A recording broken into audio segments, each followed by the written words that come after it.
नमस्कार. MH माझामध्ये तुमच्या सगळ्यांचं स्वागत. खरं म्हणजे एका बाजूला राजकीय परिस्थिती जी आहे ती अत्यंत चुरशीची चालू आहे. त्याच अनुषंगानं मागील काळामध्ये झालेल्या जिल्हा परिषद, पंचायत समिती आणि एकंदरीतच सर्वच निवडणुकीच्या अनुषंगानं आता पुढचा टप्पा जो आहे तो ग्रामपंचायत निवडणुकींचा आहे. ग्रामपंचायत निवडणूक ही अत्यंत महत्वाची मानली जाते. स्थानिक स्वराज्य संस्थांमध्ये सर्वात महत्वाची जी ग्रामपंचायत निवडणूक मानली जाते ती आता पुढील काळातच लागू होणार आहे. त्याच अनुषंगानं आपण पुरंदर तालुक्यातील अनेक सरपंचांच्या गाठीभेटी घेतोय. अनेक सरपंचांच्या निवडणुकांची काय रणनीती आहे, कशा पद्धतीने त्यांचं कामकाज चालतंय, इथून पाठीमागे त्यांनी केलेली कामं, विकास कामं, त्यांची ध्येय धोरणं, पुढील उद्दिष्ट काय आहेत हे आपण जाणून घेणार आहोत. मागील काळामध्ये आपल्यासोबत जे सध्या सरपंच आहेत त्यांचा वाढदिवस झाला आणि त्या वाढदिवसाच्या काळामध्ये अनेक शुभेच्छा, अनेक त्यांच्यावरती शुभ आशीर्वादाचे वर्षाव झाले आणि त्याच माध्यमातून आज आपण त्यांची मुलाखत घेण्यासाठी या ठिकाणी आलेलो आहोत. आपल्या सोबत आहेत भिवरी गावचे माजी सरपंच सन्माननीय संजय दिनकर कटके. दादा, तुमचं मनपूर्वक सहर्ष स्वागत. नमस्कार. काय सांगाल, सध्या काय तुमची पार्श्वभूमी आहे, तुमची ओळख करून देत असताना कशी ओळख करून देताल? माझं नाव संजय दिनकर कटके. मी भिवरी गावचा माजी सरपंच आहे. रामदादा प्रतिष्ठानच्या माध्यमातून माझं इथे भरपूर काम आहेत किंवा लोकसंपर्क आहे. नंतर भिवरी गावचा सरपंच मला 1 वर्ष कार्यकाल होताच. त्यानंतर 1 वर्षानंतर माझ्या म्हणजे कामाची पद्धत आणि कामाची जी धमक होती किंवा जी राजकीय नीती बघून शिवसेना पक्षाचा मी पहिल्यापासूनच सदस्य पण होतो आणि शिवसेना पक्षाशी माझं नातं होतच. हे पाहून मला नंतर विजय बापू शिवतारे यांनी तालुक्यावरती काम करण्याची संधी दिली. त्या माध्यमातून मला उपतालुका प्रमुख हे पद दिलं गेलं आणि त्या पद्धतीने मी काम करत आहे. थोडं एक राजकीय पार्श्वभूमीचा विचार करता तुमचं बालपण कसं गेलं किंवा राजकीय पार्श्वभूमी काय आहे आपल्याला? तसं राजकीय पार्श्वभूमी म्हटलं तर आमच्या घराला राजकीय पार्श्वभूमी आहेच. आमच्या घरामध्ये साधारणतः 1972 साली आमचे चुलत बंधू ग्रामपंचायत सदस्य होते. त्यानंतर 1989 साली दुसरे बंधू आमचे ग्रामपंचायत सदस्य होते. त्यानंतर 2002 साली आमचे बंधू भिवरी गावचे सरपंच होते आणि त्यानंतर 2020 साली मी साधारणतः सरपंच झालो. याला लागून एक प्रश्न की राजकीय पार्श्वभूमी तर आहे, पण तुमचा वैयक्तिक राजकीय प्रवास कसा झाला किंवा प्रवेश कसा झाला? साधारणतः मला आठवतंय की आमचे बंधू 1989 साली ग्रामपंचायतीला उभे होते. नारायण सोनबा गटके. आधीचे बंधू आमचे शिवाजी ज्ञानबा गटके ते मी लहान असताना होते. म्हणजे 1989 साला. तर म्हणजे ऍक्च्युली 1989 सालापासून मला राजकीय म्हणजे थोडं त्यातलं ज्ञान किंवा त्यामध्ये मी थोडा सक्रिय होत गेलो थोडा. त्यानंतर 1995 साली आमची भिवरी गावची ग्रामपंचायत बिनविरोध झाली. त्या माध्यमातूनही मी थोडा सहभाग घेतलेला होता. त्यावेळेस दादा जाधवांचं आमच्या म्हणजे तालुक्यावरच प्रस्त होता. आम्ही त्यांचे कार्यकर्तेही होतो. म्हणजे आमचे वडील, आमचे बंधू हे सगळे त्यांच्या माध्यमातून खरं मी राजकारणात जास्त सक्रिय 2002 पासून आमचे बंधू जेव्हा इलेक्शनला उभे होते भाऊसाहेब सोनबा गटके तेव्हापासून जास्त सक्रिय झालो आणि त्या माध्यमातून छोटी मोठी कामं गावातली गोरगरिबांची कामं. त्यानंतर मी आमचे आजोबा रामावाळा कटके यांच्या नावाने एक रामदादा प्रतिष्ठान स्थापन केलं आणि त्या माध्यमातून यात्रा उत्सव असतील किंवा शाळेत मुलांची काही कामं असतील किंवा गोरगरिबांना थोडीफार मदत करणे किंवा जे काही मला आता शक्य होते तसं. परंतु मी पुणे ते साधारणतः 89 सालीच गेलो औंध ITI ते शिक्षणासाठी. तर शिक्षण किंवा त्यानंतर नोकरी यातून बघत मग माझा हा प्रवास चालू झाला. पण मी राजकीय टच माझा कधी सोडला नाही. की जेव्हा केव्हा बंधूंना गरज लागेल तेव्हा मी राजकारणात येणे किंवा त्यांना मदत करणे आणि त्यातून मग आपलं हा राजकीय प्रवास पुढे चालू झालेला. खरं पाहायला गेलं तर भिवरी गावची बिनविरोधची परंपरा आहे. जवळपास 25 वर्ष झालं की भिवरी गाव ग्रामपंचायत बिनविरोध देत आहे. कसा आहे बिनविरोधचा प्रवास? भिवरी गावाची बिनविरोध प्रथा खूपच चांगली. आमच्या गावामध्ये जे म्हणजे ज्येष्ठ मंडळी असतात. आमचं गाव हे शक्यतो 2 मोठी मंडळ आहे. आम्ही ज्या मंडळाचे सदस्य आहेत ते गोसाहेबा तरुण मंडळ आहे. दुसरं एक मंडळ आहे ते वीर नेताजी तरुण मंडळ आहे आणि यांचं सगळ्यात गावाचं मिळून भैरवनाथ सेवा मंडळ आहे. तर ही 3 मंडळ जे डिसिजन घेतील तो गावामध्ये अंमलात आणला जातो. प्रथम ज्येष्ठ मंडळी चर्चा करतात, मग तरुण मंडळी चर्चा करतात आणि त्यातून मग आम्ही भैरवनाथ देवस्थानला खूप मानतो. त्या मंदिरामध्ये बसलेला शब्द किंवा दिलेला शब्द हे आजपर्यंत आमच्या गावातल्या कुणीच म्हणजे असं मोडलेलं नाही. आणि मोडले ज्यांनी मोडलाय त्याचे त्यांना प्रायचित्त भोगायला लागले. त्यामुळे एकदा जर तिथं जर ठरलं तर ते संपूर्ण गावाला अगदी आपण कसं म्हणतो रजिस्टर डॉक्युमेंट केल्यासारखा विषय असतो आणि तो कधी आजपर्यंत मोडला गेलेला नाही. आणि त्या माध्यमातून प्रथम सुरुवात झाली आणि पुढे गेलेलं आहे. तुमची ही निवडणूक होती 2020ची, ती बिनविरोध झाली होती. कसा अनुभव होता त्याचा? तुम्हाला खरं सांगितलं तर सांगतो की ऍक्च्युली माझी पार्श्वभूमी अशी होती की 2002 नंतर मी राजकारणात येईल असं खूप लोकांना वाटत होतं. परंतु काही घरच्या अडचणी असतील किंवा आपल्याला सक्रिय झालं तर गावाकडे लक्ष द्यायचं का आपल्या प्रपंचाकडे द्यायचं, म्हणून मी त्यामध्ये जास्त सक्रिय कसं एखादं पद घेतलं तर त्या पदाला न्याय देता आला पाहिजे ही माझी म्हणजे मनाची मानसिकता होती. त्यामुळं मी 2006 टाळलं की नको, 2009लाही म्हणलं आपल्याला नको आणि 2015ला माझी खूप इच्छा होती. मी ती तयारीही केली होती. परंतु गावामध्ये आमचं जसं आता तुम्हाला सांगितलं की बाबा बिनविरोधची परंपरा आहे. आम्ही मंदिरामध्ये बसलो, त्यानंतर बाबा असा विषय झाला की बाबा आपल्याला बिनविरोध पुढे जायचे. त्यावेळेस दत्ता काळे सुद्धा यामध्ये इंटरेस्टेड होते आणि ते उपसभापती पण नव्हते, ते आमच्या गावचेच आहेत. तर आम्ही दोघेही त्यामध्ये इच्छुक होतो. परंतु त्यावेळेस काय झालं की अरे असं झालं की इलेक्शन लागायची परिस्थिती निर्माण झाली. त्यांनी मोठेपणा मनाचा दाखवला की बाबा आपण थांबलं पाहिजे. त्यानंतर मी पण म्हणलं आहे जर इलेक्शन लागूनच होत असेल आणि सगळ्या गावाचं काही नाही का नुकसान होत असेल या गोष्टी तर आपण थांबलेलं बरं. त्यामुळं मी पण त्यावेळेस थांबायचा निर्णय घेतला 2015 साली. आणि मग त्याच वेळेस मला म्हणले होते की आपण पुढच्या वेळेस तुझा काहीतरी विचार करू.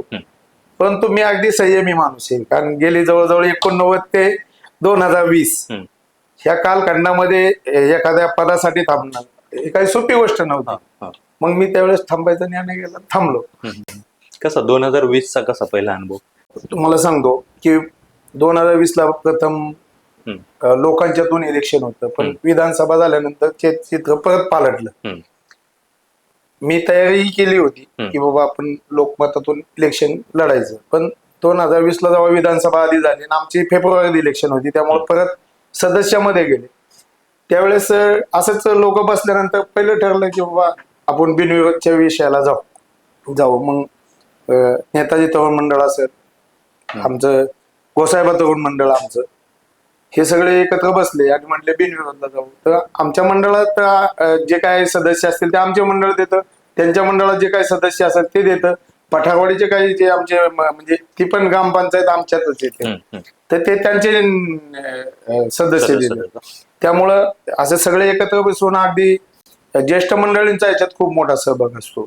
जे सरपंच झाले, माजी सरपंच झालेत, दोन्ही मंडळाचे अध्यक्ष झालेत, तंटामुक्तीचे अध्यक्ष झालेत किंवा आजी माजी पदाधिकारी सगळ्या पक्षाचे. म्हणजे असं काही नाही की मी शिवसेनेचा आहे म्हणून की बाबा शिवसेनेचाच आहे. पण जेव्हा आम्ही गाव लेवलला बसतो तेव्हा कुठल्याही पक्षाचा इथं विचार केला जात नाही, आमच्या गावाचा विचार केला जातो आणि गावाचा विचार हा एकमेव पुढे न्यायचा हे आमची सगळ्यांची ठाम भूमिका असते. त्या पद्धतीने बिनविरोधकडे आम्ही ती संकल्पना पुढे नेली आणि गावांनी जसं आम्हाला सांगितलं होतं की बाबा पुढच्या वेळेस आपण असं पुढे जाऊ, त्या पद्धतीने मला न्याय द्यायचा प्रयत्न केला. कसं वाटलं पहिल्यांदा अंगावरती गुलाल पडला? तुम्हाला सांगू का की मी 2000ची इलेक्शन आमच्या बंधूंची बघितलेली आणि 2020ची पण मी बघितलेली. या काळामध्ये मी अतिशय सक्रिय होतो राजकारणामध्ये. म्हणजे असा टच की बाबा प्रत्येक कार्यक्रम अटेंड करणे नाही, पण गावाचे जे काही कार्यक्रम आहेत, जे काही समाजाचे, समाजाला जिथं लागेल तिथं, म्हणजे हायस्कूलचा कार्यक्रम असण्यापासून जेडपी शाळेपर्यंत त्यामध्ये माझा प्रत्येक ठिकाणी थोडा का होईना सहभाग आहे. त्यामध्ये मी म्हणणार नाही की मी हा शब्द काढून टाकावा असं मला वाटतं. ज्याबरोबर माझे काही सहकारी किंवा आम्ही सगळी मंडळी एकत्र येतो तेव्हा चांगल्याच विचारावर आणि सकारात्मक जी भूमिका असत त्याला माझं पूर्णपणे पाठबळ असतं.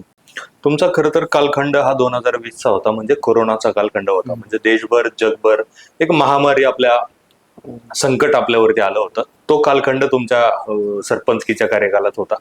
कसं सगळं मॅनेज केला? कोरोना एक धोका होता. तुम्हाला सांगू का, हम्म. एकमेव आमचं गाव असं असेल की जिथं आमचं हायस्कूल कोरोनामध्ये बी चालू ठेवलं होतं. कोरोनामध्ये हायस्कूल चालू होतं. चालू ठेवलं होतं. हम्म.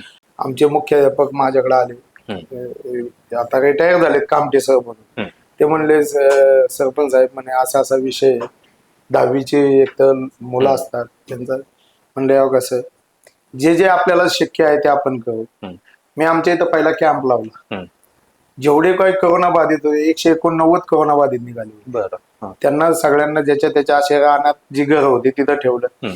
त्यातलं आमच्या आशा वर्करांनी मला खूप मदत केली की त्या माणसाला तिथपर्यंत गोळ्या नेणे देणे, त्याला जे काही औषध पाणी किंवा घरातल्यांनी जेवढं नाही केलं तेवढं आशा वर्करांनी त्या माणसासाठी केलेलं आहे. आणि मीही केलं. मी जवळजवळ 7 ते 8 तास ग्रामपंचायतीत बसून असायचो. आणि लोकांना असा विश्वास असायचा की आपला सरपंच ग्रामपंचायत मध्ये आहे. आणि एक मानसिकता असते माणसाची, भीतीपेक्षा मानसिकतेने माणूस जास्त खचतो. त्यातून त्यांना लोकांना असं झालं की सरपंच आपला बसून आहे म्हणजे आपल्याला भीती नाही. त्यामधून ते लोक बऱ्यापैकी कव्हर होत आले. असं आमचं गाव खूप शहराजवळ होतं. 189 एवढी लोक निघाल्यानंतर तहसीलदार मॅडम होत्या त्यावेळेस, सरनोबत मॅडम. त्यांचा फोन आला, अहो सरपंच एवढं. म्हणलं मॅडम आम्ही गावातले लोक शोधून काढले की बाबा ज्यांना खरंच प्रॉब्लेम येते, त्यामुळं काही अडचण येणार नाही, भविष्यामध्ये याचा चांगला इफेक्ट होईल. आणि अतिशय चांगला इफेक्ट झाला त्याचा की पुढं आमच्या गावाला त्रास खूप कमी झाला. आणि आमची जी काही मंडळं होती ते आम्ही सक्रिय केली होती. आमचे पोलीस पाटील असतील, आमचे दोन्ही तिन्ही मंडळाचे अध्यक्ष असतील, हनुमंत कामटे होते त्यावेळेस बाळासाहेब कटके होते नेताजी तरुण मंडळाचे अध्यक्ष, किंवा आमचे सेवा मंडळाचे अध्यक्ष. एक आमची कमिटी होती. आणि लोकांनी अतिशय त्या दिशेने म्हणजे कोरोनाशी फाईट करायचं हे आमच्या गावाने ठरवलं. एकटा सरपंच काही करू शकत नाही, त्याला लोकांनी खूप मदत केली. आणि अतिशय चांगलं जवळजवळ 7 आता वॅक्सिन गावामध्ये उपलब्ध करून. 7,000 वॅक्सिन. हो. अतिशय म्हणजे कसं की फक्त बिवरीच नाही तर हिवऱ्यापासून, कोडीतपासून, चांबळी, बोबगाव आणि आमच्या वाड्या वस्त्या सगळ्यांना आम्ही आमच्या इथं वॅक्सिन उपलब्ध करून दिले. जे आमचे प्राथमिक आरोग्य केंद्र आहे तिथे त्यावेळेस डॉक्टर मोरे म्हणून होते. आणि आमचे एक सिस्टर होते, बेसके सिस्टर म्हणून होते. एक आमची कटके पवार म्हणजे सिस्टर आहेत, त्यांनी अतिशय चांगलं. अंगणवाडी सेविका होत्या. कोरोनाच्या काळामध्ये जे टीम वर्क झालं ते अतिशय म्हणजे जे काही समाजाला जेव्हा गरज असते आणि लोक कसे धावून जातात त्या पद्धतीचं झालं. त्यावेळेस आमचे नेगडे ग्रामसेवक होते, नवले ग्रामसेवक होते आणि तलाठी म्हणून खोत होते. खूप अगदी टीम वर्क ज्याला म्हणतात ना त्याला अतिशय. कोरोनाच्या काळामध्ये योग्य पद्धतीने प्रशासन तुम्ही हाताळलेलं आहे. याच्या पलीकडे जाऊन 2019 मध्ये जी आपत्ती आली होती तर आपत्तीच्या निधीबाबतही तुम्ही काहीतरी पाठपुरावा केला होता. हो.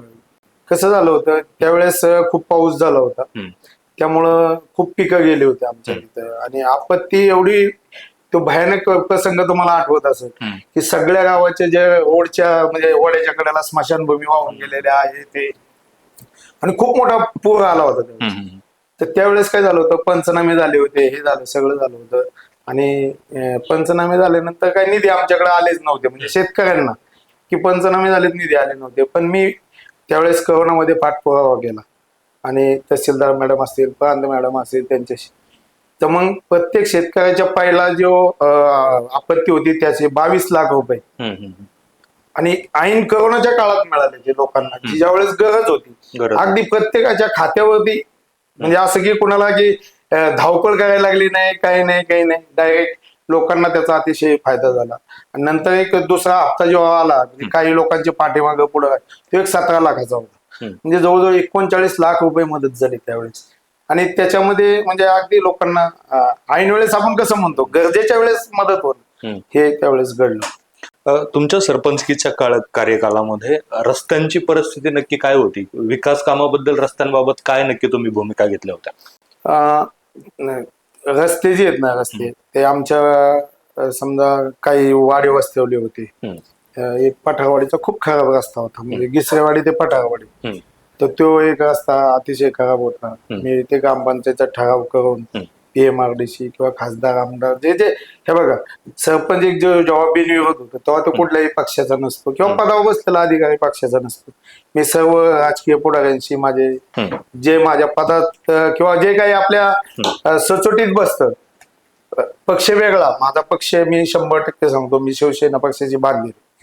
परंतु याच्या व्यतिरिक्त जेव्हा पदावरती असतो तेव्हा मी सर्व ग्रामपंचायत सदस्य असतील, पंचायत समितीला आमचे तर शिवसेना पक्षाचे दत्ता काळेच होते, ZP सदस्य त्यावेळेस राजू शेठ झेंडे होते, मिसेस होती. तर म्हणजे त्यांचं त्यावेळेस आमदार म्हणून संजय जगताप होते, त्यांच्याशी संबंध ठेवून. म्हणजे असं नाही की मी शिवसेना पक्षाची त्यांची जेव्हा जेव्हा गावाला गरज लागली तेव्हा आणि त्यानंतर विजय बाप्पू शिवतारेंची मदत मला 100% या कामात आहे. आम्हाला काही व्हॅक्सिन नव्हते तर कलेक्टरशी बोलावं लागलं होतं. त्यावेळेस बाप्पूंच्या माध्यमातून आम्ही कलेक्टर कचेरीमध्ये आंदोलन केलं होतं, हे आठवत असेल तो मला. तर म्हणजे असे आम्ही प्रत्येक जे जे जिथं असत, म्हणजे असं नाही की बाबा एकाच पक्षाची बाबा 100% 80% समाजसेवा झालीच पाहिजे, 20% राजकारण झालं, ह्या मताशी मी सहमत. रस्त्याच्या बाबतीत बोलायचं झालं तर तुम्ही एक फॉरेस्ट मधला रस्ता जो महाराष्ट्रात 3च रस्ते मंजूर झाले फॉरेस्टचे, त्यातला एक बेवरी गावातला होता, तो काय अनुभव होता? तेव्हा अनुभव म्हणजे अतिशय तुम्हाला सांगतो, मला अतिशय आनंद होतो. तो रस्ता साधारणतः विजय बापू शिवतारे जेव्हा मंत्री होते 2017 साली तेव्हा त्यांनी तो सँक्शन केला होता, मुख्यमंत्री ग्रामसडक योजनेतून. परंतु जिथपर्यंत फॉरेस्टच्या बाहेर होता तिथपर्यंत तो रस्ता झालेला होता, पण तिथून पुढे रस्त्याचं काम ते अडकलेलं होतं. आणि तेव्हापासून आम्ही तो पाठपुरावा करत होतो, तालुका लेवलला केला. कुठला रस्ता होता तो? कुठून कुठपर्यंत? बिवरी पासून कानिपनाथ पर्यंत, पण पुढे फॉरेस्ट मध्ये साधारणतः 1.2 किलोमीटर फॉरेस्ट मध्ये येतो तो. तर तो रस्ता तिथं फॉरेस्टचा तुम्हाला नियम माहिती आहे, 1980 ला जे फॉरेस्ट ऍक्ट झाला तो अतिशय कडक आहे, तर तो काही मिळत नव्हता. तर मग आम्ही त्याचा पाठपुरावा चालू केला की बाबा आमचं आराध्य दैवत आहे. मी संप्रदायामध्ये पण 1933 म्हणजे 93 सालापासून कानिपनाथ महाराजावरती माझी श्रद्धा आहे. म्हणजे पहिल्यापासूनच आहे, लहानपणापासून. पण मी दर गुरुवारी त्या कानिपनाथ मंदिरामध्ये जात असतो पहाटे 5:30 वाजता. त्यामुळे अतिशय श्रद्धा माझी तिथे, आणि श्रद्धा आणि समाजसेवा. कारण तो रस्ता जर अटॅच झाला तर आमचं पुण्याशी एक कनेक्टिंग दुसरा रस्ता मिळतो बिवरी गावाला किंवा ह्या पंचक्रोशीला, म्हणून तो रस्ता झाला पाहिजे. आपल्याला देवाला जाता आलं पाहिजे. आमची तिथून कानिपनाथची काठी जाते, की आमची जी आम्हालाही माहिती नाही की कित्येक वर्षापासून जाते, म्हणजे आमच्या 25 पिढ्याची जाते का 50 पिढ्यापासून जाते माहिती नाही. तर तिचा रस्ता बदलत होता, म्हणजे मार्गच कम्प्लीट तो बदलू नये ही एक आपली आस्था होती मनामध्ये की बाबा देवाचा पोट. मग त्याच्याशी आम्ही पाठपुरावा केला. आम्ही अगदी पुणे डिव्हिजन असो, मी नागपूरला 3-4 वेळा गेलो. मंत्रालयामध्ये माझ्या एक साधारणतः 30-40 वेळा मंत्रालयामध्ये गेलो, पण त्याला दाद मिळत नव्हती. काही ठिकाणी अडचणी येत होत्या, निर्माण झाल्या, सगळं झालं. परंतु आम्ही फायलिंग सोडलं नाही, कागदपत्र सोडली नाही. आणि शेवटच्या वेळेस म्हणजे जेव्हा जेव्हा त्या ठिकाणी जावं लागलं त्यावेळेस विजय शिवतारे बाप्पूंनी खूप मदत केली. एकदा तर असं झालं की आम्ही मंत्रालयात गेलो होतो, आपले वनमंत्री होते आत्ताचे गणेश नाईक साहेब, त्यांना बाप्पूंनी अशा शब्दात बोलले की आता ते चॅनलवर सांगण्यासारखं नाही, की बाबा माझा एक जर सरपंच 40 वेळा किंवा मंत्रालयात झीज होत असेल तर माझी किंमत राहत नाही. आणि बाप्पूंनी एका दिवसामध्ये ते त्या दिवशी ऑर्डर काढली त्यांना बोल. आणि त्याचं काम असं झालं की कानिपनाथ तर झालाच, पण पुरंदर मधला एक आंबळ्याचा रस्ता होता, तर तोही बाप्पूंनी त्यावेळेस मला सांगितलं होता एक फायलिंग तू करतोयच कुठलं कानिपनाथचं, तर ते पण एक देवाचाच रस्ता आहे, आंबळ्याचं देवस्थान आहे तिथं, त्या देवस्थानचाच रस्ता आहे म्हणलं ते पण कर. त्याबरोबर त्यांनाही तो फायदा झाला. आणि तो झाल्यानंतर महाराष्ट्रातले 3च आतापर्यंत जे फॉरेस्टचे परमिशन मिळलेत, एक कानिपनाथ रोड, एक आंबळ्याचा रोड आणि खारावड्याचा मसोबा, हे 3च आतापर्यंत. मुळशी मधलं? मुळशी मधलं एवढेच झाले. याच्या पलीकडे जाऊन आता ग्रामपंचायत म्हटलं की अंतर्गत रस्ते आले, भूमिगत गटारे आली, दशक्रिया घाट आले किंवा स्मशानभूमी आल्या. याच्या सर्वांगीण विकासासाठी नक्की तुमची भूमिका काय होती? तुम्ही कशा पद्धतीने कामं केली? तुम्हाला सांगू का की जेव्हा मी सरपंच झालो ना तेव्हा आमची स्मशानभूमी थोडी बऱ्यापैकी होती. म्हणजे दत्ता शेटकाळेंनी ते चांगल्या प्रकारचा निधी टाकून केलेला होता 15 शेड. परंतु दसऱ्या घाट अतिशय दयनीय अवस्था होती आमची. मग मी ठरवलं की बाबा दसखेळ घाट आपला दुरुस्त करायचा किंवा चांगले आहे त्यामध्ये. तर त्यामध्ये आम्हाला जागेचा प्रश्न आला. तर आमच्या इथं नारायण गटके किंवा त्यांचे बंधू आहेत, संजय असेल, माऊली असेल किंवा बाळासाहेब असेल, ह्यांच्याशी मी थोडं डिस्कस केलं आणि 4 गुंठ जागा स्मशान आपलं दसखेळ घाटासाठी बक्षीसपत्र करून ग्रामपंचायतीला घेतली.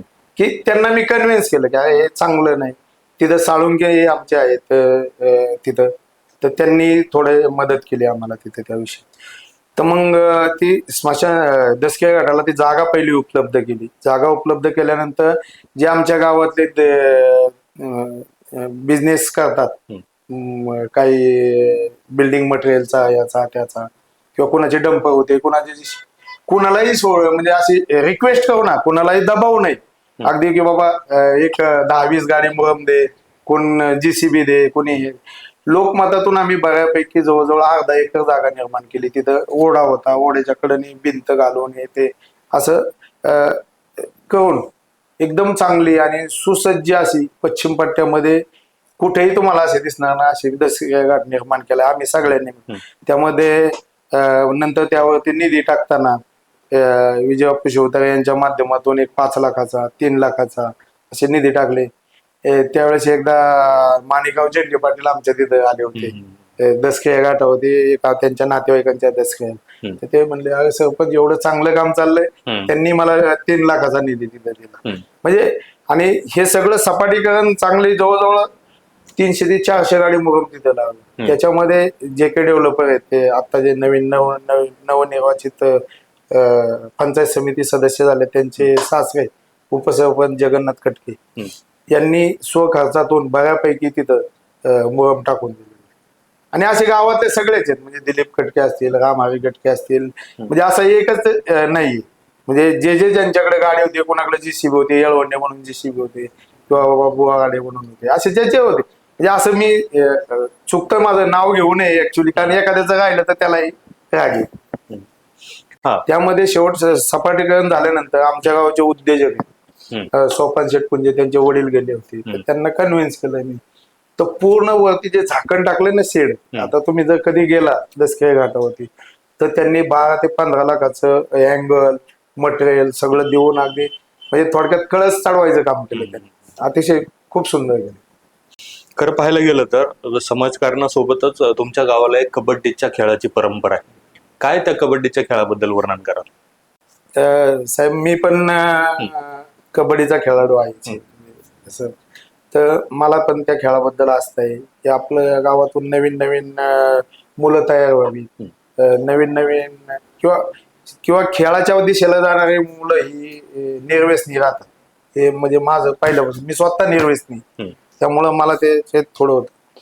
मग आम्ही काय केलं की पुणे जिल्हा जे आपलं क्रीडाचं समिती असते की त्यांच्याशी संपर्क साधून मी त्यांना ऍफिडेव्हिट देऊन ग्रामपंचायत ठराव देऊन, आमचे बंधू पण जे माजी सरपंच भाऊसाहेब गटके हे पण कबड्डीचे अगदी दिग्गज होते त्यावेळेसचे, तर त्यांच्याशी एक मित्र आहेत त्यांचे. आता मला त्यांचं राजेश कोळी म्हणून ते मित्र होते त्यांच्याशी संपर्क साधून 2 कबड्डीच्या मॅट की ज्याची किंमत आता साधारणतः 5 लाखाच्या आसपास बरं असे खेळाडूंच्यासाठी उपलब्ध करून दिल्या, म्हणजे त्या निधीतून. आणि अतिशय चांगलं आता मुलं आमची प्रॅक्टिस करतात. नव महाराष्ट्र क्रीडा मंडळ बिवरी हे नाव अख्ख्या महाराष्ट्रामध्ये प्रसिद्ध आहे. आमची जिल्हा लेवलला मुलं खेळतात, आमची तालुका लेवलला तर खेळतात, नॅशनलला पण आमची मुलं खेळतात. म्हणजे अतिशय आम्हाला त्याचा अभिमान. ग्रामपंचायत म्हटलं की सगळ्यात महत्वाची गोष्ट असते ती कचरा व्यवस्थापनची. काय कसं मॅनेजमेंट केलंय ग्रामपंचायतीकडे? साहेब तुम्हाला सांगतो, कचरा व्यवस्थापन जर केलं तरच गाव स्वच्छ राहतं या मताचा मी पण होतो. आणि स्वच्छतेवर माझा खूप भर असतो. तर जेव्हा मी सरपंच व्हायच्या आधी जेव्हा ग्रामसभेच्या मिटिंगला असायचो किंवा कशा, तर पहिला विषय यायचा की वर पालन जे सोडतात गावामध्ये की ते घाण करतात, शेजारच्या शेतकऱ्यांनाही त्यांचा त्रास होतो. आणि त्याच्यामुळं बाबा पहिला कचरा गेला तर ते होणारच नाही ना. म्हणजे ती समस्या जर घालवायची असेल तर तुम्हाला ठोस उपाय करायला पाहिजे, म्हणजे कचऱ्याचं व्यवस्थापन करायला पाहिजे. त्यामुळे मग आम्ही सर्व त्यावेळेस ग्रामपंचायतच्या आमच्या बॉडीला घेऊन मी स्वतः पिरंगुटला एक प्लांट होता कचरा व्यवस्थापनाचा, तर ते बघायला नेलं त्यांना तिथं. ते आमच्याकडे जे पहिले ग्रामसेवक होते नवले ते तिथं होते. तर मला आमची चर्चा झाली आणि ते मला म्हणले काय, मी म्हणलं बाबा कचऱ्यावर काय करता येईल, तर ते म्हणले आपण तो मला एक प्लॅन बघायला जाऊ आपण. मीच केलेला आहे तिकडे. मग तिकडे ते गेल्यानंतर आम्ही ते बघितलं त्यांचं व्यवस्थापन, कचऱ्यापासून खत बनवायचा प्रकल्प, प्लॅस्टिक पासून ऑइल बनवायचा प्रकल्प, किंवा जे काही ओला कचरा, सुका कचरा, त्याच्या पेट्या, बकेट आणि गोळा करायचं संकलन बघितलं. माझ्या ते डोक्यात त्यावेळेस थीम आली की नाही आपण असंच करू शकतो. त्यावेळेस शिवसाहेब होते, आयुष प्रसाद साहेब, मी त्यांच्याशी कॉन्टॅक्ट केलं आणि मग ते म्हणलं, त्यावेळेस त्यांनी शब्द दिला होता की तुम्हाला बाबा कचऱ्याला काही कमी पडू दिलं जाणार नाही निधीच्या बाबतीत. तर त्यांच्याकडे त्यांचंही सहकार्य लाभलं आणि आम्ही एक प्रोजेक्ट तयार केला. मग इथं मी प्रोजेक्ट रिपोर्ट बनवला त्याचा की आपल्याला कसं काय पुढे जायला, आणि त्यातून आम्ही एक कचऱ्याचं मशीन घेतलं.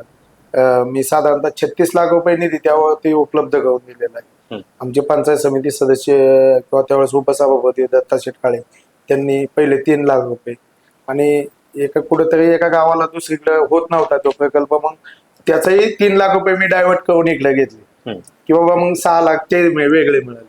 आणि त्या कचऱ्याच्या शेजारीच आपल्याला एक टॉयलेट बाथरूम असावं त्यासाठी एक वेगळा निधी, असं जवळजवळ त्यावेळेस 36 लाखाचा निधी उपलब्ध करून आता कचरा प्रोजेक्ट चालू आहे. पण त्याच्यामध्ये काही अडचणी येतात आता थोडेसे प्रत्येकाला चालवताना किंवा काही गोष्टी. 100% भविष्यात त्याच्यावर पण फोकस राहील. एक आमराई धरण म्हणून आपल्या इथं आहे. काय त्याच्या डेव्हलपमेंटच्या बाबतीत काय काय तुमचा अधिकार, म्हणजे काय रोल होता तुमचा त्या बाबतीत? तुम्हाला सांगू का, आंबराई धरण मधून आम्हाला पाणी म्हणजे कमीच पडतंय. आणि अतिशय तुम्हाला एक सांगावंसं वाटतं की आंबराई मधून पाणी कमी 100% पडणार आहे. बिवऱ्या विकसित होणारं मोठं शहर आहे, थोडं गाव म्हणता येणार नाही, आता शहरच होईल. तर भविष्यामध्ये पाणी पुरणार नाही म्हणून त्यावेळेसची सिस्टीम म्हणून आम्ही एक 62 लाखाची स्कीम तिथून केलेली. म्हणजे पहिली आमची चालूच होती, पण PVC पाईपलाईन होती, तुटत होती, फुटत होती. त्यावेळेस विजयबापू शिवतराच्या माध्यमातून तिथं एक 62 लाखाची स्कीम टाकून घेतलेली होती. म्हणजे त्याचं प्रोसेस व्हायची होती, पण मी आल्यानंतर ती चालू झाली. मग पुढं मग मी साधारणतः ती कास्टिंगची लाईन असते ना, तशी ती आमच्या रोडच्या कडेनेच टाकून घेतली. आणि म्हणजे त्या पद्धतीने ते इस्टिमेट सभापती दत्ता शेटकाळे होते, उपसभापती, आणि बाप्पूंशी बोलून की बाबा आम्हाला अशा पद्धतीने पाहिजे. आणि नवीन पाण्याची एक टाकी केली आम्ही माळवाडी इथे, आणि ती लाईन टाकून घेतल्यामुळं पूर्वीची PVC लाईन जरी बंद पडली आता, म्हणजे बघा पुढचा विचार केल्यामुळे ते बंदच पडली आता, नंतर एक 5-6 महिन्यात तुटफुट हो. आणि मग ही लाईन कनेक्ट झाली त्याला, आणि अतिशय गावाला ते चांगल्या प्रकारे पाणी मिळते. आणि त्याच्यातच एक भाग सांगायला सांगतो की पूर्वी शेतीची लाईन जी आपली MSCBची लाईन त्या पाणी पुरवठ्याला होती, त्यामुळं 8 तास असायची. त्यामुळं 8 तासात कधी लाईट गेली की दुसऱ्या दिवशी कळायचं की गावात पाणी नाही, लाईट उपलब्ध नाही. मग माझा विचार मनात आला की आपण तिथे 24 तासाची लाईन केली, जी गावाची लाईन असते गावठाणला, ती लाईन केली तर म्हणलं अतिशय चांगलं काम होईल की भविष्यात लाईट गेल्यामुळं पाणी नाही असं गावाला, म्हणून एक सेपरेट DP तिथं निर्माण केली ते सेट याची, आणि फक्त पाणी पुरवठ्यासाठी. आता आमच्या इथं 24 तास लाईन आहे. आणि तेव्हापासून आज तक एकही दिवस आमच्या ग्रुपला मेसेज नाही ग्रामपंचायतच्या की लाईटमुळे पाणी नाही. हा मेजर एखादा काही झाला इश्यू तर ठीक आहे, पण नाही तर पहिलं कसं व्हायचं, आठवड्याला 2 वेळा तरी पडायचं की बाबा गावात लाईटमुळे पाणी. म्हणजे अशा पद्धतीने ते आता एकदम व्यवस्थित चालू आहे. आणि त्याच्या पुढचं नियोजन सांगतो तुम्हाला पाणी पुरवठ्याचं, की त्यावेळेस जलजीवन मिशन स्कीम म्हणजे अख्ख्या जगात म्हणजे भारतात माननीय नरेंद्र मोदी साहेबांनी डिक्लेअर केली होती. त्याचा मी अभ्यास केला की अरे ह्याला लिमिटच नाही पैशाला, जे ज्या गावाला की बाबा मोठी लांबून आणली, जवळून आणली, त्याचा अभ्यास केला. तर आम्हाला भविष्यामध्ये असं म्हणजे असं कॅल्क्युलेशन आहे आमचं, की आता भविष्यात कसं काय माहिती नाही ते होईल ते, पण आमच्यापासून गराडा धरण खूप जवळ आहे आम्हाला. तर आम्ही तिथून ती स्कीम टाकायचं म्हणजे सर्वे करून घेतला, आणि त्याच्या पद्धतीने आपण पुढे जाऊ. त्या पद्धतीने आता जवळजवळ गराडे धरणामध्ये भविष्यामध्ये गुंजवणीचं पाणी पडणार आहे, आणि जेणेकरून गावाला पुढे 50 वर्ष प्रॉब्लेम येणार नाही, असा संकल्प आमच्या सगळ्यांच्या म्हणजे गावाशी चर्चा करून तो ठरला की बाबा आपण तिकडनं स्कीम घेऊ. पण तुम्हाला सांगतो पुढचं भविष्याचा विजन आम्हाला गाड्यामधनं दिसलं म्हणून आम्ही तिथं ती स्कीम नेली आणि माझ्यानंतर त्या सरपंचांनी त्याच्यावर पाठपुरावा करून आज 14 कोटीची स्कीम आमची पूर्णत्वाकडे. तुम्ही खरं तर मगाशी बोलता बोलता सांप्रदायिक क्षेत्राचा उल्लेख आवर्जून केला. काय कशी परंपरा आहे, कशी आवड आहे सांप्रदायिक क्षेत्रामधील, काय वारी वगैरे करताय? तुम्हाला मी मागाशी उल्लेख केला फॉरेस्टच्या त्या विषयाचा. सांप्रदायिक क्षेत्राची मला पहिल्यापासून आवड आहे. मी 1993 सालापासून आमच्या इथं कानिपनाथ मंदिर आहे, बोबगाव बिवरी, आमचं श्रद्धास्थान सगळ्या म्हणजे जवळजवळ हवेलीच्या निम्म्या आणि आमच्या बिवरी किंवा अख्ख्या महाराष्ट्राचं श्रद्धास्थान आहे. तर तिथं 93 सालापासून आज तक आहे. मी पुण्यात नसेल तरच पहाटे 5:30 वाजता मंदिरात त्या नसतो, नाही तर अन्यथा 5:30 वाजता संजय गटके तुम्हाला ते कानिपनाथच्या मंदिरातच भेटलं. हे सगळ्या लोकांनाही माहिती आहे आणि मला त्याची आस्था आहे. त्यानंतर तुम्हाला सांगतो, लोक म्हणतात जीवनामध्ये वारी एकदा केलीच पाहिजे. मी स्वतः एक वारी केलेली आहे, की स्वतः मी वारीला गेलेलो आहे आणि मी ती सगळं बघितलेली संकल्पना, वारी कशी चालते काय त्याच्यावर पण अभ्यास केलेला आहे. आमच्या गावची दिंडी आहे भैरवनाथ चतुर्मुख प्रासादिक दिंडी.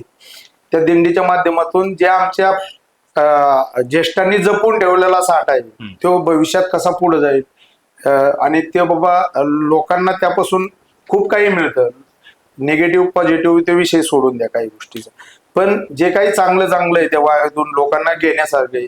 मग त्याच्यावर अभ्यास केला, त्याच्यावर सगळं मी स्वतः आपल्या सोपान काकाच्या दिंडीमध्ये सासवड पासून पंढरपूर 1 फूट सुद्धा गाडीत बसलेलो नाही, स्वतः पायी चालत गेलोय आणि तंबूमध्ये राहिलो. वारकरी जीवन काय असतंय मला अभ्यास करायचा होता. मी तंबूमध्ये राहिलो, सगळे वारकऱ्यांशी संवाद साधून बाबा कसं असतं काय असतं त्याचा अभ्यास केला आणि त्याचं तुम्हाला पुढे भविष्यात सांगतो. जेव्हा आम्ही तिथं गेलो, तिथं गेल्यानंतर आमच्या जुन्या जाणत्या मंडळींनी तिथं जागा घेतलेलीच आहे सगळे, म्हणजे पंढरपूरला बाबा जी काही थोडीफार होती छोटी होती, मग आम्ही ते परत मोठी घ्यायचा प्रयत्न केला आणि आता 7 गुंठ्यावरती आमच्या गावातल्या सगळ्या लोकांनी तिथं 7 गुंठ्यावरती मोठं काम चाललेलं आहे.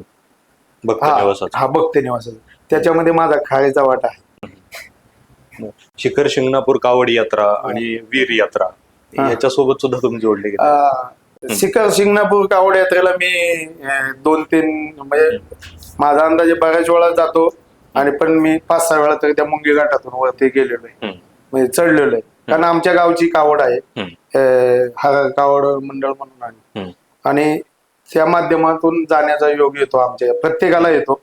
ज्याला आवड आहे तो त्या दिवशी जातो किंवा अलीकडे पलीकडे जातो आणि अतिशय रोमांचक तो विषय. मुंगी घाटातून जाणं म्हणजे एक पर्वणी आणि त्या घाटातून पण मी गेलेलो आहे आणि त्या मंडळामध्ये पण सहभागी आहे. खरं म्हणजे तुम्ही रामदादा प्रतिष्ठानचा उल्लेख मगाशी केला, तर प्रतिष्ठानच्या माध्यमातून काय काय कामं केली जातात?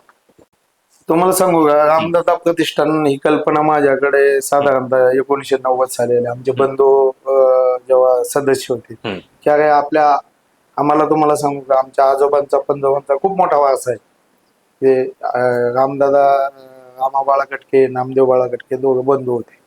तर मग आमचे थोरले आजोबा म्हणजे रामा, त्यांना दादाही म्हणायचे. म्हणून एक संकल्पना डोक्यात आली की समाजासाठी आपलं काहीतरी देणं आहे, आपल्या कुटुंबाचं देणं आहे, समाजाचा आपल्या विश्वास आहे कुटुंबावरती, त्यांच्या नावावरती पण विश्वास आहे, रामदादाच्या नावावरती पण लोकांचा गोरगरिबांचा खूप मोठा विश्वास आहे. तर माझ्या डोक्यात कल्पना आली की यांचा काहीतरी वारसा पुढे चालला पाहिजे. त्यातून मग आम्ही ते प्रतिष्ठान स्थापन केलं, आमच्या बंधूंनी, आम्ही सगळ्यांनी मिळून.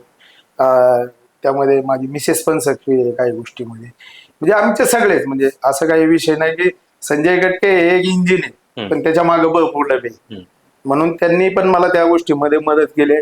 मोठा कबड्डीचा आम्ही ते सामने घेतले होते रामदादा प्रतिष्ठानच्या माध्यमातून. म्हणजे मी सरपंच झाल्यानंतर लगेचच घेतले होते, 3-3.5 लाख रुपये खर्च करून. खूप मोठा म्हणजे तो सामन्यांचा जल्लोष होता.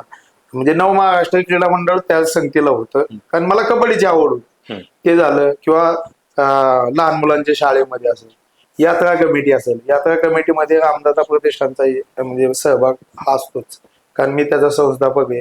त्यामुळं अध्यक्ष आमच्या पुतण्याला पण केलेलं आहे, सागर गटकेंना. तर संस्थापक या नात्याने मी तिथे सक्रिय. आणि तुमचे यात्रेला कडून बक्षीस असतील किंवा यात्रा कमिटीला असतील, बैलगाडा शर्यतीला असतील, आमचे वडील पंच होते बैलगाडा शर्यतीमध्ये, त्यामुळे त्यांचाही त्या यात्रेशी निगडीत आहे.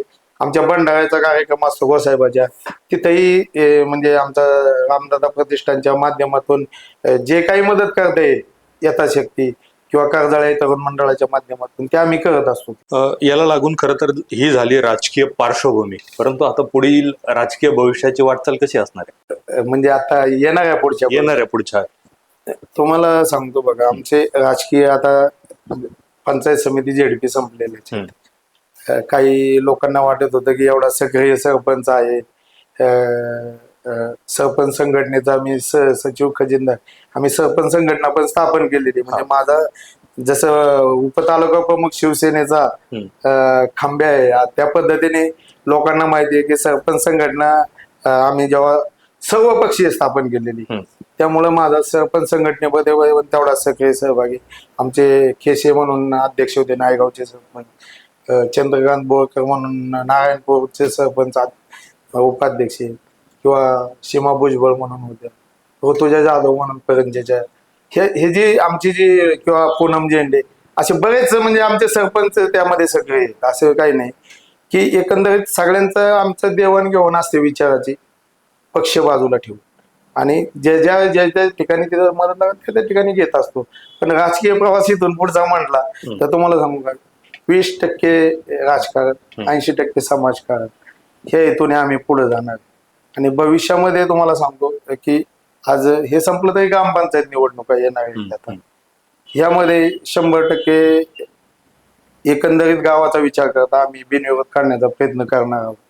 परंतु आता लोकसहभागातून सरपंच ही एक मोठी अडचण आहे, त्यामध्ये त्याच्यावर काहीतरी विचार विनिमय होईल आणि भविष्यामध्ये त्या दृष्टीने पुढे जाऊ. कोण उमेदवार असणार आहे? तुम्हाला सांगतो की जर भविष्यामध्ये उमेदवार म्हटलं तर आता आमच्या तिथं ओबीसी महिलेला म्हणजे जे काही आता राखीव आहे, तर त्या पद्धतीने बघूया, विचार करूया.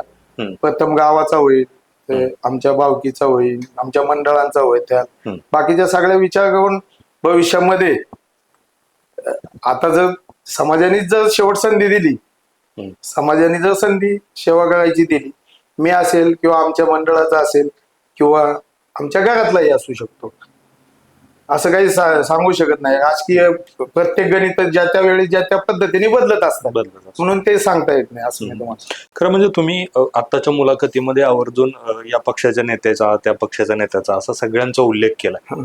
खरं तर तुमचा पक्ष शिवसेना आहे, मग हे जुळवता कसं सगळं? तुम्हाला सांगू का, पक्षाशी मी बांधलेले आणि मला जो बावलेला नेता आहे किंवा जी दूरदृष्टी असलेला नेता हा विजय बापू शिवतारे.